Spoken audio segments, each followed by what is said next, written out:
walay sa Diyos. Ito po yung ang ating kaluluwa magpapatuloy sa impyerno. Pero mapalad po tayo mga kapatid. Mahal na mahal po tayo ng Diyos.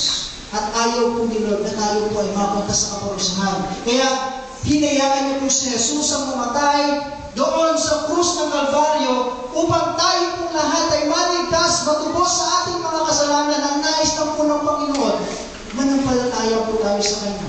Ang nais lamang po ng ating Panginoon, magsisi po tayo sa ating mga kasalanan. Sabihin natin sa Panginoon, Lord, ayoko na po ng kasalanan.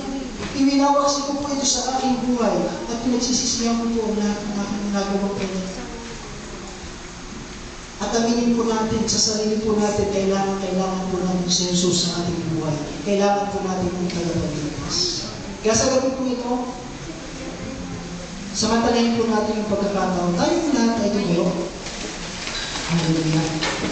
Hallelujah. Tayo po ay mananalangin.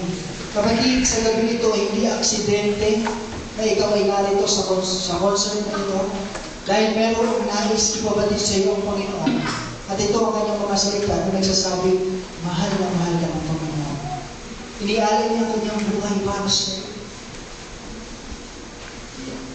Upang ikaw ay maligtas, upang ikaw ay magkaroon ng kapayapaan na salamat. Kapatid, sa oras na ito, kaysa dalhin mo po na tayo makikipag-usap sa Panginoon. Habang tayo po nakayuko, ating po itaas ang ating kamay bilang tanda po ng pagsuko ang ating buhay sa Panginoon. Bilang tanda ng ating pag-surrender sa Panginoon. Habang nakataas po ang ating kamay, tayo nakayuko at nakapikit, sumunod po kayo sa basic panalangin.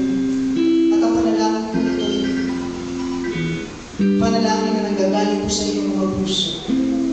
Sabihin niyo po sa Panginoon, Panginoon, narito po. Alam po po, marami akong kasalanan. Simula sa pagkabata, hanggang ngayon, puno-puno po ako ng pagkakamali.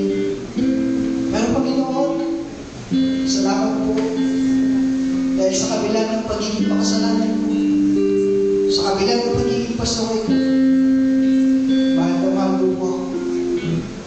Panginoon, sa gabi nito, narito po ako.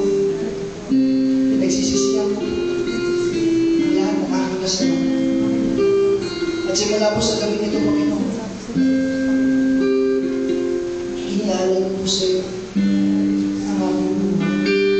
Panginoong Jesus, kailangan kita sa aking buhay. Panginoong Jesus, tinatanggap ko bilang Panginoon at tagapagligtas ng aking buhay. Simula po sa araw na ito, ikaw na po ang siyang masunod at maghari sa aking buhay. Salamat